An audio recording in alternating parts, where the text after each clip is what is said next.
Matt Robison, Beyond Politics, and today, the case to Democrats for taking a deep breath. Do you ever run across that advice that when something really frustrating happens, you should pause and count to 10 before responding?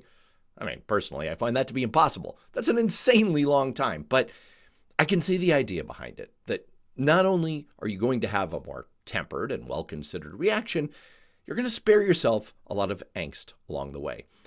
We definitely all need a coping strategy like that right now, because we're being bombarded seemingly with more horrors than we can count from the Trump administration. Just in the last week, we've seen further capitulation to Vladimir Putin on Ukraine, a clownish, amateur meltdown in national security in the Signal controversy from a group of overgrown frat boys who were treating the lives of our service members and the security of our most closely guarded secrets like fodder for a late-night teenage bull session filled with brain rot garbage.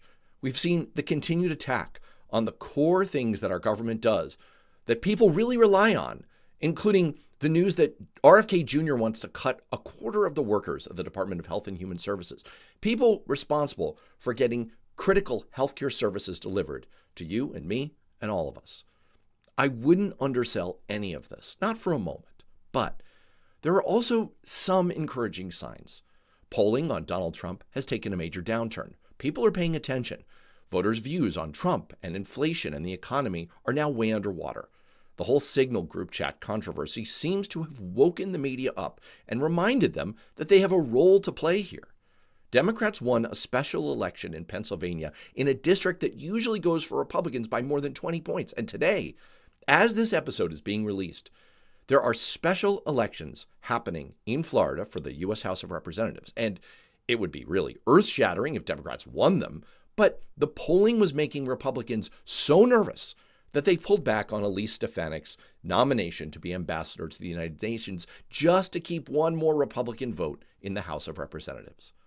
The case that maybe amidst all the turmoil and destruction and legitimately bad news, it's worth taking a deep breath is something that I thought I was reading between the lines and seeing in the work of Bill Scher, who is the politics editor at Washington Monthly. He's been my editor before on articles that I've written for Washington Monthly, and his most recent work includes arguments about why the filibuster is actually working way better for Democrats than most people realize, why maybe Chuck Schumer didn't do so badly with his decision to support the continuing resolution, and why it's worth paying attention to just how unpopular Vice President J.D. Vance is. So today, our guest is Bill Scher, and we talked about those articles and whether they really do connect into a case, that there are some silver linings going on here, even if they're hard to see. And by the way, toward the end, you'll hear me and Bill talking about whether House Republicans are potentially looking to cut almost $800 billion out of both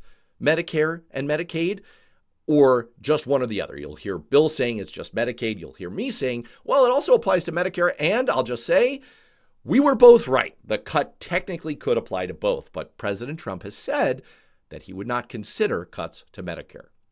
Also, finally, regular listeners will remember that I've been talking for a few weeks about how I've been really thinking hard about the design of this show and what I'm doing in my writing and podcasting and video work. And one thing that I've definitely decided is to try to put everything under my Substack account, where I can post writing and I can put articles that I've published in other outlets and my podcast and videos. So I haven't officially launched my Substack yet, but people can still subscribe ahead of my official launch, which is coming in the next few weeks. And I would really appreciate that. I'll put the link right in the show notes. It's totally free. Although, of course, for people motivated, there will also be an option to become a paid subscriber, which I will ultimately super duper appreciate. And before my official launch, I'll try to get out a few pieces of content, including my most recent article in Newsweek, which I'm really proud of, and which traces the three factions operating inside the Trump administration and explains what the big scheme, what the big end game is for all of them, and just how scarily far it goes if they have their way. So with that, here's me and Bill Scher. All right, Bill, so you said the filibuster is working, you just can't see it. With everything Republicans are doing to the government right now, and having just gotten through that continuing resolution with Democratic support, that's a provocative headline. You're messaging to people The filibuster is working. Things are actually, Democrats are constraining more than you think. What do you mean? Let's remember why Democrats hated the filibuster in the first place. Because it's no longer an old school talking filibuster. You don't have to actually do anything to filibuster. It creates a de facto 60 vote threshold for most everything that gets through Congress. And so plenty of things don't even get brought to the floor, because what's the point? Why waste your time? And so that is always in effect. You don't have to lift a finger for that to be the case. And the notion that these Republicans are constrained by public opinion, that's not why they're putting forth their worst agenda items. That's clearly not what's happening right now. They're quite happy doing anything and everything that they feel they have the power to do, or even if they don't have the power to do, they want to test the boundaries to see what kind of power they have. If they wanted to bring forth a bill to ban all abortions, they'd do it if they thought it'd have a chance. But they don't even bother because it doesn't have a chance. And there are certain bills that they have tried to bring to the floor involving school funding and transgender rights, involving criminalization of abortion providers, and one that involved sanctioning the International Criminal Court because they have an arrest warrant out for Bibi Netanyahu. These aren't like slam dunk political issues. There's political risk in taking the opposing side of all of these things. But Democrats literally filibustered all three of those things in the past 2 months. And barely anybody noticed because there's so many other crazy things going on. That's a key point. Look, a nut, I'm in the 0.001% of Americans who care about Congress, having worked there, and I like Congress. I was unaware of that until I read your article. I was not following that level of detail. So no one knows about that. So it is a proof point in your favor that, like, it worked. They literally constrain what Republicans can get through Congress. I did a radio show before the inauguration. My point was, like, I'm really not all that concerned what's going to go through Congress, because I don't think Trump cares about Congress. I don't think he cares about negotiating legislative deals for the most part. I mean, I think they want their tax cuts, which they can get through budget reconciliation, which is the one way you can circumvent the filibuster through the current Senate rules. I would assume they'll find some way to get that. I thought from the get-go, this was going to be an executive order presidency. He was going to push the boundaries of what he could do by fiat and dare the judiciary to stop him. And that's what we're seeing. And so you can't blame Democrats for the fact that Trump is doing that. In fact, we're seeing Democrat attorneys general across this country taking him to court and winning a lot of temporary stays. So it's not like Democrats aren't doing something on that front. It's just not much that Congress itself can do. What Congress can do is use the filibuster actively or silently, and that is greatly limiting what Republicans can get done through the legislative process. All right. I'm being provocative. I'm about to be provocative with you. Do Democrats owe Joe Manchin and Kirsten Sinema an apology? Oh, an apology might be strong. Like, I was a jackass during the Biden administration defending Sinema and Manchin. If you want to hate me because I'm a filibuster proponent, go ahead. But this was always the argument at the time was, if you get rid of it today, you may not like how it gets used against you tomorrow. Yeah. And I argued early on, don't assume you can't get to 60 on things. Don't assume that all Republicans are nihilists. And people were very dismissive about that in the front of the Biden administration. But they did get infrastructure. They did get the CHIPS Act. They did get a gun control bill. They did get postal service reform, for Pete's sake. There's things that happened. They didn't get everything, but they got important things. And I would argue with a president that had above average communication skills would have been enough to get reelected. The argument against they'll use it against you tomorrow, I heard a couple things. One was that Republicans don't have much of an agenda anyway. They just want to stop things. So it's not as important to them as is for us. And I think that is manifestly proven not to be true. The second was that they'll be constrained by public opinion. They're not going to try to demolish Social Security and Medicare. And if they try to, then we'll beat them at the next election. Democrats are going to win the House, for example. In the Senate's tougher, but I'm pretty confident they're going to win the House. And if things keep going the way they're going, 2020, it's going to be a fantastic year for Democrats. But let's say in the alternative timeline, Democrats not only abolish the filibuster, but then use that to pack the courts, which was a complimentary argument being made at the time. And the argument was that the courts are already cease to be useful in the founders' vision. They've already been effectively packed by Republicans. So what's the difference if we pack them now and ram through our things? We need this to save democracy because they've corrupted elections so badly. We have to do this. If that had happened, then you would not have free and fair elections. I'm not saying they are a good Supreme Court, but usually the case is it could be worse. And worse would have been an ability to pack the court off the top, and not just the Supreme Court, but all the lower courts. So we've had a lot of things stayed at the lower court level because the judiciary is a little more Democratic than Republican, but even some Republican judges have stayed things. Because this is the founders' vision, that you have an independent judiciary that is not beholden to a political party once you get that slot.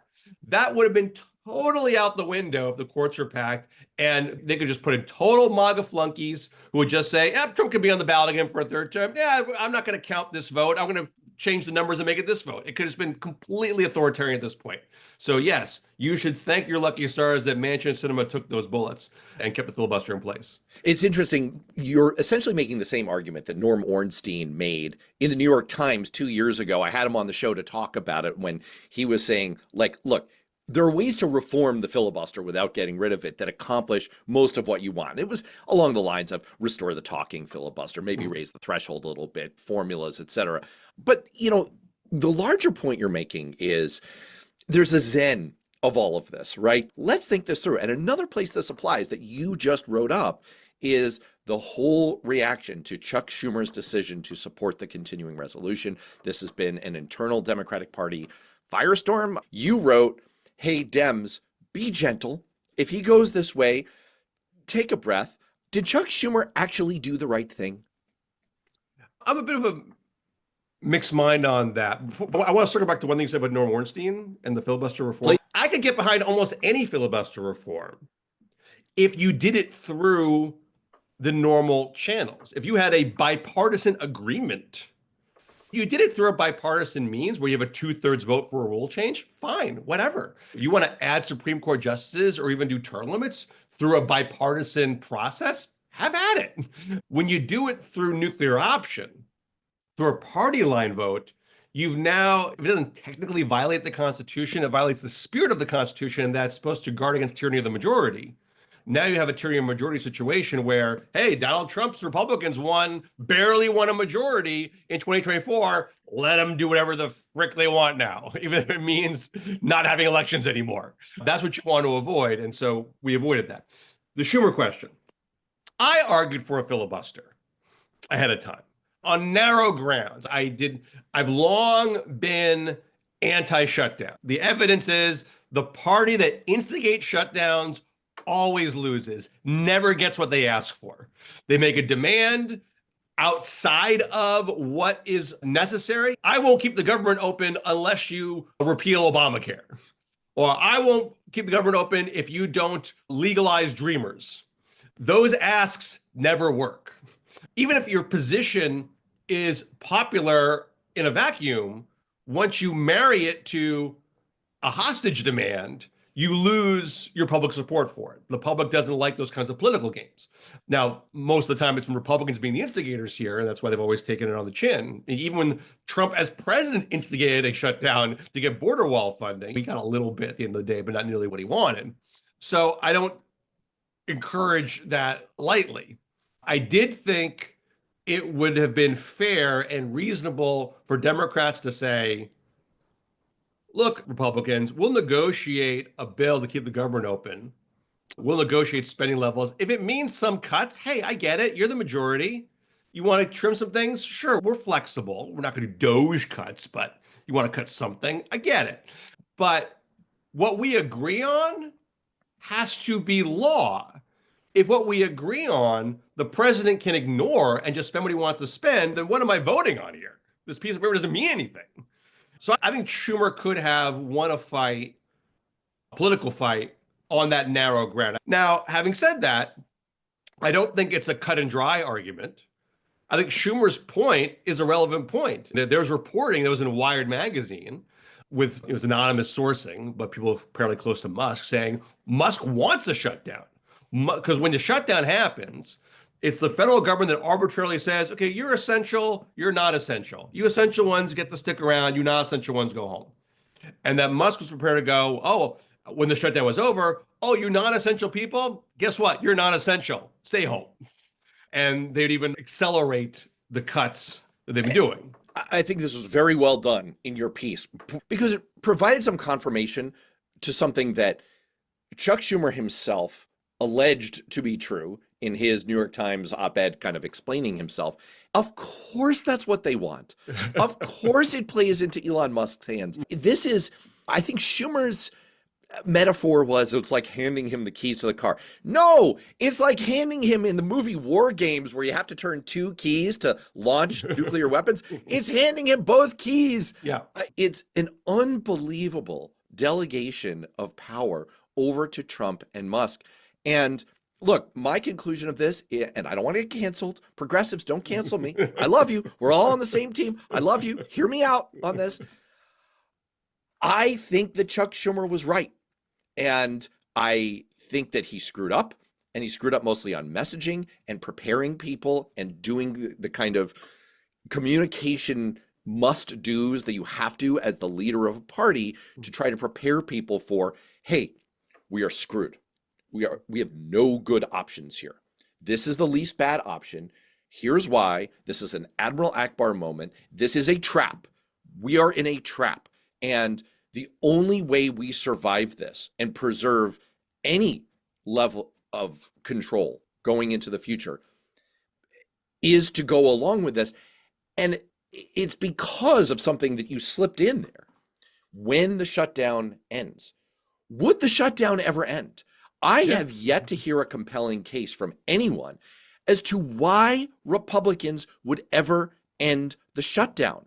Why would they keep it going? They can deem workers essential. They can deem functions essential. It's like handing the line item veto over to Donald Trump and having him write legislation on his own, cut from whole cloth. It's an insane level of power. So my conclusion is, yeah, Chuck did the right thing. He just didn't work the politics of it correctly. I want to talk about the messaging for a second, but I also want to know, even if you don't accept that argument, I still think Chuck should have filibustered. It doesn't mean he's like the worst human to ever walk the earth. Like, he made a judgment call. He was put in a horrible position by a horrible president. Like, your anger should be directed towards the president, not the person put in the horrible position who had to make a difficult decision. The messaging, I think, was awkward because both Jeffries, Minority Leader Jeffries and Schumer, were crossing their fingers hoping that the House Republicans could not pass their own bill. So there really wasn't a lot. The messaging before that point was kind of minimal. They didn't draw a very clear red line. They didn't say out of the box, like, it has to be this. Right. Or you don't and get my vote. Couldn't do it in advance either. It's not like you're going to say when you're a party to a negotiation, I, in advance, agree to anything you might do because you've got me by the balls. They're not going to do that. When they could have said, these are our red lines. Beyond this, we're flexible. They didn't really do that. And I think it's partly because they both have diverse caucuses, so they didn't have like pure consensus where they were going to go. Maybe they're going to pass their own bill. If they can't pass their own bill, then we really have leverage. But they did pass a bill. And so and that happened only a few days prior to the deadline. Now you're in a mad scramble to figure out what you're going to do at that point. And then Chuck gave the one speech that kind of sounded like he was going to go hard. But if you read it closely, it really didn't say that. And then we fell on the sword the next day. And so I think that's why it went down the way it did. So a little awkward. I get that you might have wished it would be a little more crisper. But in the bigger scheme of things, like, Chuck Schumer's not your enemy here. It doesn't mean like he is incapable of fighting on anything. And bringing back to something that I mentioned to you before we started chatting on air, which party is in the bigger political pickle right now? You just had a special election in the Pennsylvania state legislature where a Democrat won a deeply red area. Right. It's like a Republican plus 20 seat. Yeah. Yeah. You just had Elise Stefanik, who reps a district in upstate New York that Trump won by more than 20 points. Yeah. Where Trump said she was going to be ambassador to the UN. And then Trump said publicly, I'm pulling the nomination because I don't want to lose this seat. He's admitting they're scared of losing a Trump plus 2024 district 2 months into his presidency, because that's how unpopular the Republicans are right now. So however imperfect the Democrats are being, they're not the ones up against the ropes right now, electorally speaking. So save your complaints as far as I'm concerned. That bleeds into another article topic and kind of what I'm contending to you as your meta message. All right. I'm building a case. I don't know if it's for you or against you. Let's assume that it's for you. I'm building a case for you about what your meta message to Democrats is right now, what you're laying out. This picture of things aren't all rosy for Republicans either. So let's not get so down in the mouth. And your message was, hey, J.D. Vance is the most unpopular vice president to this point ever. Just sketch it out for people who may not have read it, although obviously I want everyone to read it. Thank you. Look, vice presidents don't usually have gonzo favorable numbers. It's an awkward position. You don't really get the spotlight to yourself, do a second banana. But we've never had a president with this high a level of unfavorable 2 months into a presidency before. I mean, I went back to Quayle. And I'm not aware of that much polling at the same frequency before that point. I saw some numbers for Quayle, and obviously Quayle had a pretty rough go of it in the 88 campaign. He had a rough go of it. For our younger listeners and viewers out there, Dan Quayle, and he may have been unfairly kind of characterized as a dope. He had a couple of high-profile flubs. I could misspell potato as well. I could, and I frequently do. This is how quaint politics was at the time. I can't believe that this man who can't spell potato correctly is one heartbeat away from, or whatever. Look, he wasn't such a disaster. He seems statesman by today's standards, but suffice it to say, he took enough heat in the 88 campaign that he would have come in. That's a pretty good benchmark. So there was CBS New York Times polling that showed him underwater in his favorable, unfavorable, with a huge number of undecided and don't knows. Right. So I can't quite do an apples to apples between him and JD Vance. Quayle, like 17 favorable, 23 unfavorable, a whole bunch of undecided don't knows. And whereas Vance is generally like in the low to mid 40s favorable and upper 40s unfavorable. And Kamala Harris at this point was still above water. She went underwater by the summer, as Biden did with Afghanistan and inflation. To be this unpopular out of the box. And Vance has been a bit more prominent, I'd say, than your average vice president. One of the biggest things that we know that people saw him do was berate the Ukrainian president Zelensky in the Oval Office for not thanking Donald Trump enough. And you look at his numbers in February. So that was March 1, I believe, that meeting happened, or thereabouts. Vance's numbers in February were a little bit better than where they were in March. Now, can I fully credit that to the Oval Office meeting? Is it also just that Trump's numbers also went down because of what he's done to the economy and the uncertainty around tariffs? I can't totally separate it. But Vance's numbers are a little worse than Donald Trump's. And so we do the kind of pundit parlor game. What does it mean for Vance? Is he up? Is he down? Is he going to be the successor to Trump? Trump gets asked point blank a couple of times, will Vance be your successor? And Trump says, no, we can't. No, there's plenty of people out there who could do it. Some of these it could be family members that could do it. That's a pretty big brushback pitch to his own number two. But that's not what's most important here. What's most important is if the public wanted more politicians to behave like Donald Trump and to be self-aggrandizing, to be petty, to be petulant, to be obnoxious, then they would love J.D. Vance because he basically... Have you read Hillbilly Elegy? No. Oh my gosh. I'm like Sherlock Holmes. There's only so much space in this attic for junk. You should read it because it is a different person. There is nothing in that book that resembles the politician that J.D. Vance is today. I've never seen anything. 8 years ago, they wrote this book. You would not know who J.D. Vance is if not for this book. This is the one thing he did in his relatively short professional life that made him a notable person. And a couple years later, he ran for public office on a platform that did not resemble the book that made him famous. And he's only gotten worse ever since. So if what he's doing now, if he did it because he thought it was where the political winds were blowing, and obviously it's gotten to where it is today. I can't fault them for figuring out the politics of the Republican Party in that moment. But where are the politics of the Republican Party and the country going to go after Trump? This presidency will end.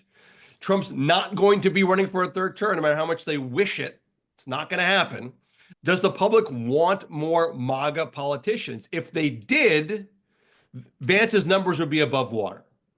So I think that's a really good point, and I think this comes through in your article, that it's hard to judge presidential approval ratings and popularity ratings that kind of go through the filter of everything that we glom on psychologically to presidents. There is some personality involved. There are lots of people who respond to polls about Trump, and even to open-ended questions from pollster friends that I've had on the show, and they'll say, he's a dick, but we like where he's coming from. Or like, he says crazy stuff, but I discount all of that. You have to put a lot of the Trump experience through a filter, and people apply all kinds of things. Vice presidents are a little bit different. They're, as you said, much less exposed. They're sort of a proxy barometer. It's like when you do a generic ballot test. I think it's as clear an indication as we've gotten. And there's some other data points here that things are not necessarily going great for the Trump White House. Now, Nate Silver has come in with some analysis saying Donald Trump's approval rating is declining markedly and quickly, but it's not necessarily that out of step with a historical pattern that we see in the first few months of modern presidencies. What do you make in general of kind of the trajectory of the popularity of the Trump agenda, the Trump White House, and the Republican Party? I saw someone, I think it was an academic in the Times, a couple months back, saying Trump was the most skilled propagandist of our time, something along those lines. And I think that is proven true when he is not in office. When he's been out of office and can play the everything wrong in the world is the fault of the person in office, and I am removed from the morass of Washington. I'm a businessman. I'm so wealthy. I know how the economy works. I know how to make things happen. He's been able to play that fictional persona to the hilt. Now, even on his best day, he's never cracked 50% of the popular vote, but it was enough to get elected twice. When he has been in office, all those parlor tricks don't work as well. Yeah. And he blew the House in 2018. He blew his own reelection in the Senate in 2020.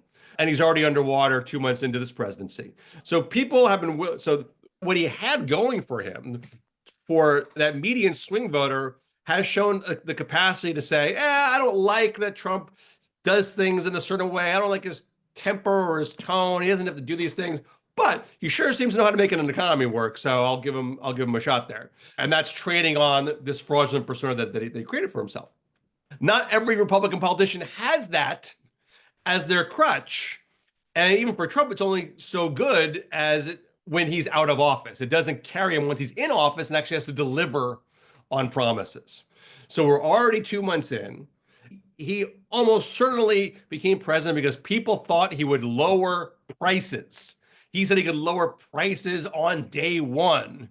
Not that it was hard to do once you get there. It would be so easy to lower prices. So not only is he not lowering prices, but he's doing 10,000 other things that have nothing to do with raising prices or actively making prices higher.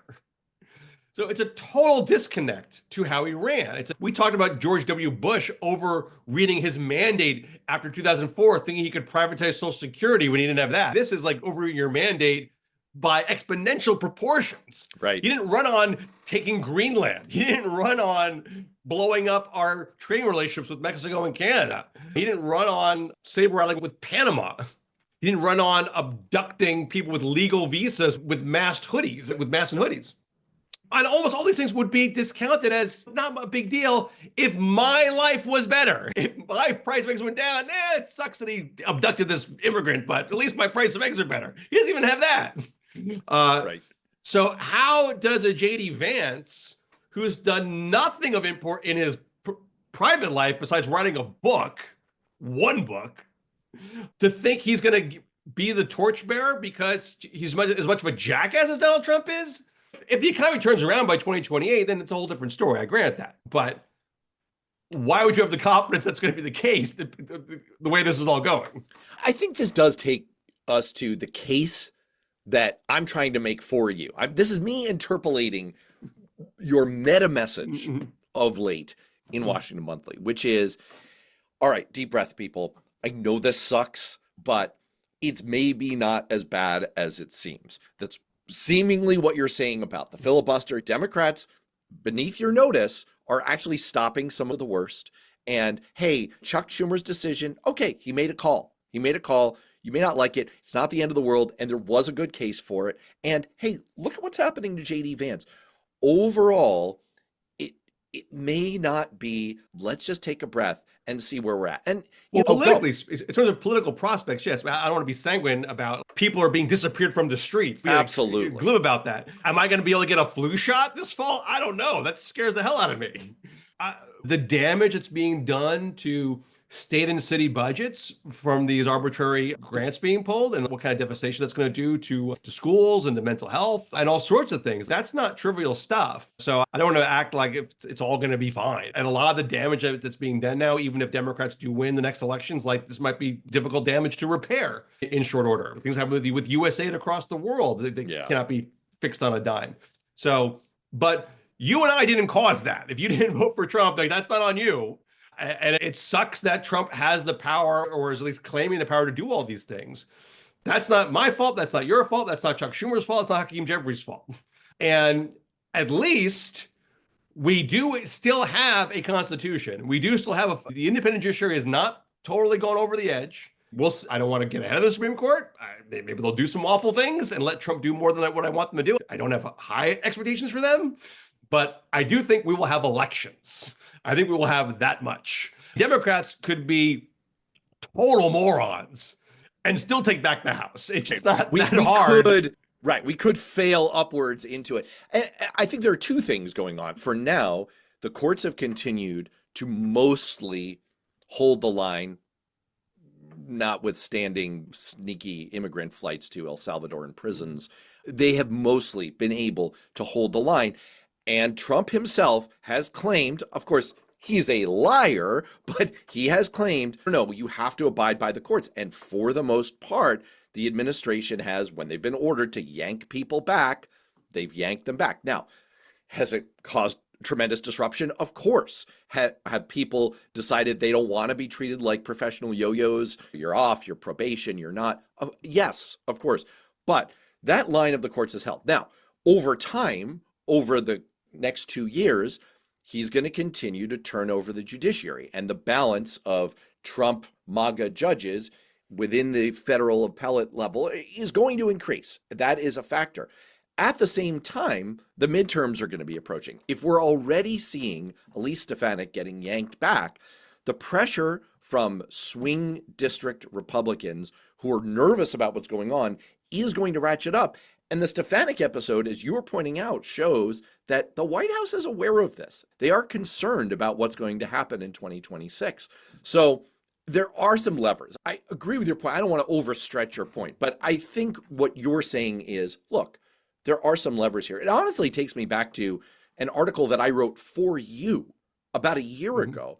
Look, why aren't voters punishing Trump more for all of the things that he's done? They don't know about it. And what I argued in the article, and I still believe, is that the most undervalued aspect of American politics is the degree to which people do not pay attention.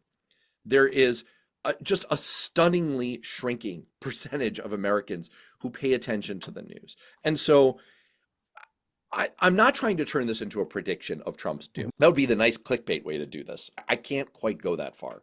But I do think that there's a lot of evidence that at least the conditions are there over time as people do get spoonfuls of information about what's going on. And critically, as vital functions of the government that Trump and Musk are destroying, as those begin to break down for people and it affects people in their own lives, that has the potential to really create blowback. I had the ProPublica reporter who broke the secret recording of the Social Security Administrator saying, hey, we might collapse the system here. I had him on the show last week, and he was saying that's the real concern inside Social Security. As much as Donald Trump has promised that he's not going to touch Social Security benefits, wait times for resolution of cases is getting longer. There's systems errors. There are systems crashes happening every single day inside the Social Security Administration. And they are walking on very thin ice with the most popular program that the government runs that 71 million Americans rely on. So I'm just saying the conditions are there and they're out on a limb. Look, it should be pretty easy. Winning the House for Democrats should be a layup. It's only 5 seats. The average pickup for the opposition party is more like 20 seats. Granted, we're in a more polarized time. Maybe the pendulum swings aren't going to be as wide, but you should be able to get 5. If they can't get 5, they go out of business and go home. All right, I'll call the D trip. I'm going to tell them you said so. Right. Senate's tougher. It's not a good Senate map for Democrats. They would need pick up 4. They only have 2, which are blue/purple states, right? So you'd have to you eat into Texas or some other weird thing. Maybe Sherrod Brown can put Ohio back on the map somehow. But waves happen. Weird things happen sometimes. Yeah. And for a wave to happen, things have to be really bad, economically speaking. And you'd want to have a divided Republican Party and a united Democratic Party. And I think it is a plausible scenario that Donald Trump is going to do such an incompetent job that it's going to make it really hard for him to maintain that unity. Even now, as cultish as the Republican Party has been, you're hearing the grumblings from folks in Washington because there's just some stuff that's just not defensible. And it may be harder for them to speak publicly now because they would risk a primary challenge, but they may think all bets are off once you're past the primary season and they need to create some distance to save their own seats come November 2026. So to your point, yeah, most people aren't watching the news very closely right now, but at some point they will, close to the elections. And the more unified and on point the Democratic messaging is ahead of that time, ahead of when people do tune in, so you kind of hit the ground running once people do start to focus, you're maximizing your chances for a wave. So it doesn't make a lot of electoral sense to have a lot of public hand-wringing about difficult calls that Chuck Schumer has to make when you have so many targets of opportunity to divide Republicans about all the insanity going on Trump's watch. I mean, if you can get that Senate, and I'm saying it's a long shot, so I'm not trying to argue that's easy or expected, but if you can get there, then you throttle the Judiciary project early. We've already had a situation where we've learned we've lost judicial filibusters. That's the one filibuster that has been lost. But the damage of that is somewhat mitigated because people get different turns being president and they get their turns picking judges and it all kind of evens out at the lower court levels. We got a bad run at the Supreme Court level, which is why things are where they are. But on the whole, the bigger sweep of things, that's all going to even out. And those lower courts are the ones that are putting the stays on things and mitigating a lot of this damage. And that can be even easier with a Democratic Senate in 2027 and 28. So I'd keep your eye on that ball. And I'll pile on to the idea of, look, the House, if you're a member of Congress, you cast basically one really consequential vote. It's for Speaker. After that, you are a number. You are just like you're part of the majority. It's like why George Santos got to hang around for so long. He was a blood bag for Kevin McCarthy. He was just a vote. The Supreme Court, majority institution. The Senate is interesting because, yes, the majority super duper matters, but there's a difference between 54 and 52. So even if the Democrats, let's just say they finally knock off Susan Collins, which has been sort of like a white whale for them in the Northeast for decades. Let's say they knock off just Tillis and Collins. Now you're getting into territory where it'd be 51-49. 51-49. It's very different. There are nominations where they haven't gotten all the Republicans. Mitch McConnell flipped on one recently. You're talking about backfilling the appellate level of the federal judiciary. Those judges need votes. And you've got to squeeze them through. If you have another vote or two to play with, you can let one of your caucus walk, or you can withstand that. If not, then you can't. And that constrains, like we're seeing it with Stefanik. You can't afford to lose this vote. In the Senate, that's magnified many times over. So that begins to constrain what kinds of judges you can nominate. And it may factor into, will Thomas or Alito retire? They probably do in a year or so. But do they say, I'm not sure we can get a replacement through if Trump picks someone who's totally whacked and they lose Collins and Murkowski? And if it's just those two, right now they'd still go through. They'd have to lose 4. So if I'm them, I'd probably roll the dice and retire. They probably can't get through the 50-47. If it's down to 51-49, that's a tougher call. And maybe they say, we don't want to Ruth Bader Ginsburg ourselves. So if my health's good enough, maybe I stick around. I don't know. Poor RBG. It's like you have this wonderful career, this illustrious career, and that's sort of the shorthand. It's we might RBG ourselves. Let me get you out here on this. So I think you've made a pretty compelling case across your articles and our discussion here for there are some silver linings. There are maybe things, maybe we shouldn't all collapse into circular firing squad, which we like to do as Democratic Party. Maybe we should recognize that there are targets of opportunity ahead of us on the Republican side. That's where we should keep focused. And I made the case that the Trump administration is stepping out onto thinner and thinner ice. Can't prove that they're going to fall through. What should the Democrats be doing to try to push them through that thin ice? Oh, look, Trump's doing all of his own damage. There's 2 challenges for Democrats. One is to not get bogged down in your own disagreements. Any party is hard to get organized. It's always a herding cats thing. The less you can get bogged down in interesting warfare, the better. The second is prioritization. Trump is trying to overwhelm the system. It's hard to attack 10,000 things all at once, and he knows that. And so you got to make judgment calls. What are we focusing on today? And I guess I'd be inclined to trust my gut more than political consultants there. I'm not a big hater of political consultants, but for example, there was an article in Politico early on where David Axelrod and Rahm Emanuel were saying, hey, don't die on the U.S. aid hill. Foreign aid is very unpopular. You're playing into Trump's hands if you do that.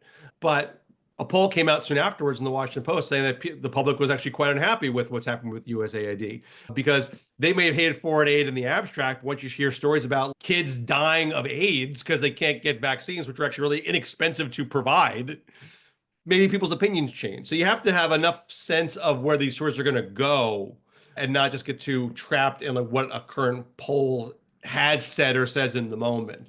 So it's not easy. It's not easy to decide which things to choose to focus on, and leaders should be given a little slack to say, you know what, there's no perfect answer here. Make your calls, get behind it, stick to it, be coordinated, try to hit your targets best you can. I would only append the following friendly amendment to this. Any decision practically is better than no decision. Yeah. And I will cut slack, to use your phrase, to Democratic leaders so far, because their zones have been flooded as much as ours have in kind of the covering, analyzing on the media side of this. But now it is time to pick a lane. And I think, as you've suggested, there are many targets. It's, to quote Maverick, it's a target-rich environment. There are many ways you could go with this here. And some of them are so obvious. And it's not that you can't branch out eventually, but start with one target. We did Social Security when the issue was privatization 20 years ago. That would be an awfully good one. Mm-hmm. Now the proof points are there. We could do Medicare. Medicare is on the chopping block, $780 billion worth in the budget resolution. And Medicaid and Medicare. They are both in there. So you could do Medicaid instead. Most Americans don't know the difference. Pick one. Pick a lane. But the Medicaid thing, because there's one where I almost wrote an article about urging Democrats to focus on Medicaid, and I pulled back on it because the House and the Senate aren't on the same page on it right now. So you have this, when you're doing these budget reconciliation bills, which are your filibuster proof things, but they have to be budget related. You first have to pass a budget resolution, which is a non-binding, it's not signed by the president. And the House resolution, the Senate resolution don't match up. The House bill doesn't literally say $880 billion in Medicaid cuts, but it effectively does because it gives that instruction to a certain committee, and that's where Medicaid's jurisdiction is. Senate's, we're not passing that because we want to keep our seats. That's crazy talk. We want to use an accounting gimmick to cover the cost of tax cuts, not Medicaid cuts. And they haven't agreed on what to do. So Democrats are keeping that pressure on, but it's a little tricky to accuse them of things they haven't quite done yet because they're in the middle of their own circular fire squad on it. I'm going to argue the other way. Yeah, I'm going to argue the other way. Past it, that, in my experience, much less has been the basis for a 30-second ad. There have been votes that my bosses in Congress have taken on pure messaging, motion to recommit type things. It's, we should stop all terrorism, and that's why we can't pass this healthcare bill. And they've said, no, we're not voting for that. It's welcome to your 30-second ad saying that you support terrorism. And so to me, there is a very real proof point. There is a budget that House Republicans have passed that calls for, and it's a general thing, and you can apply it to Medicare or Medicaid. And you can say, show me that they want to cut this to the bone. I would attack it, make them defend it. LBJ famously said, I want to call my opponent a goat fucker, not because I believe it, but because I want to hear him deny it. Right. I would like to hear them deny it. You could plausibly run ads against every House Republican for voting for an $80 billion Medicaid cut. You might get a little dinged by the fact checker that didn't quite say that in the bill, but you can also argue that this is what it effectively means and here's why. You could do that. I'd be taking real people. This is just out of the Social Security privatization playbook. I would take real people, choose Medicaid, right? I would take real people who are Medicaid recipients, and I would put them up front in front of reporters every single day calling on Donald Trump. And I would paste this on him because, again, the fundamental principle is most people don't follow the news and don't follow the details. And all that will come through is something that is very true, which is they are looking to cut this. And at the end of the day, will people really remember whether or not, oh, it got pulled back at the last minute, so it's okay, they didn't quite pass that in the final version? No, I would just attack. All right, Bill, anything else you want to push? The Washington Monthly is doing a podcast, which I'm on sometimes. So WashingtonMonthly.com, you can get the podcast there as well as iTunes, Spotify, YouTube. We have a new Washington Monthly print issue out, which I'm not in, but we have a lot of great stuff in there. I'm scandalized. There's a lot of debate about abundance liberalism with this new Ezra Klein, Derek Thompson book. Our team of people have some critiques of it, which I think are policy rich and nuanced, whether you agree or not. I think you'll find it interesting. You'll learn something. So go to WashingtonMonthly.com, subscribe to the print issue or read them online. And I'm often posting on Blue Sky, billscher.bsky.social. Excellent. All right, Bill Scher, thanks so much. Thank you.